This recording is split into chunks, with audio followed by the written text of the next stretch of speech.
warahmatullahi wabarakatuh. Perkenalkan, kami dari kelompok 7. Kami akan menampilkan video mengenai bagaimana Islam membangun persatuan dalam keberagaman. Pose with the bands.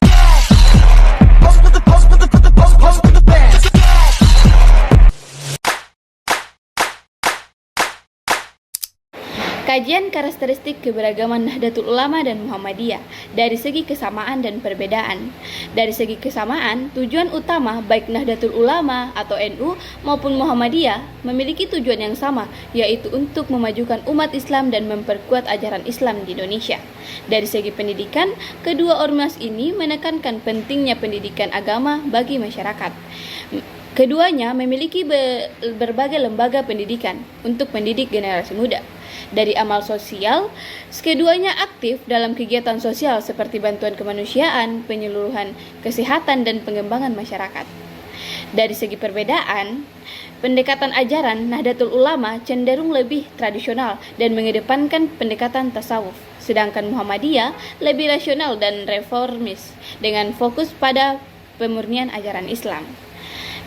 Praktik ritual Nahdlatul Ulama seringkali mengadopsi tradisi lokal dan ritual yang lebih variatif, sementara Muhammadiyah lebih ketat dalam mengikuti ajaran Islam yang dianggap sesuai dengan Al-Quran dan hadis.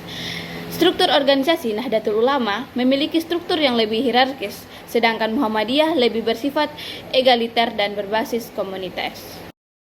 Gesekan antara pendukung ormas. Dalam praktiknya, gesekan antara pendukung NU dan Muhammadiyah sering terjadi, meskipun tidak selalu dalam skala besar. Isu-isu yang sering dipermasalahkan meliputi perbedaan dalam metode beribadah, misalnya perbedaan dalam cara sholat atau perayaan hari besar Islam. Poin kedua, pandangan terhadap tradisi. Tradisi yang dipegang oleh NU sering dipandang skeptis oleh sebagian pendukung Muhammadiyah yang menganggapnya tidak sesuai dengan ajaran Islam yang murni.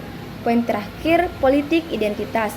Dalam konteks politik, persaingan antara kedua ormas kadang-kadang menciptakan ketegangan, terutama dalam pemilihan umum. Pecahnya umat Islam ke dalam banyak mazhab. Umat Islam terpecah ke dalam banyak mazhab dan keyakinan religius dikarenakan yang pertama, interpretasi Al-Quran dan hadis yang berbeda. Setiap mazhab memiliki metode tafsir yang berbeda yang menyebabkan perbedaan pendapat. Yang kedua, konteks sosial dan budaya. Perbedaan latar belakang budaya dan sosial di berbagai daerah juga mempengaruhi cara umat Islam memahami ajaran agama. Yang ketiga, sejarah dan politik. Faktor sejarah dan politik seperti kolonialisme dan modernisasi telah membentuk cara pandang dan praktik keagamaan yang berbeda. Kriteria kebenaran dan kesalahan mazhab. Kriteria suatu mazhab dikatakan benar jika kesesuaian dengan Al-Quran dan hadis, ajaran yang didasarkan pada teks-teks suci Al-Quran yang diakui secara luas. Poin kedua, pengakuan oleh ulama dan komunitas, diterima dan diakui oleh ulama dan komunitas Islam yang lebih besar. Poin ketiga, dampak positif bagi umat, mampu memberikan maslahat dan kesejahteraan bagi umat Islam. Kriteria suatu mazhab dikatakan salah atau sesat jika bertentangan dengan prinsip dasar Islam, jika ajaran tersebut menyimpan dari ajaran pokok Islam. Poin kedua, menimbulkan perpecahan, jika ajaran tersebut justru menyebabkan perpecahan di kalangan umat Islam. Poin ketiga, berdasarkan sumber yang tidak valid, menggunakan sumber-sumber yang tidak diakui oleh mayoritas Islam.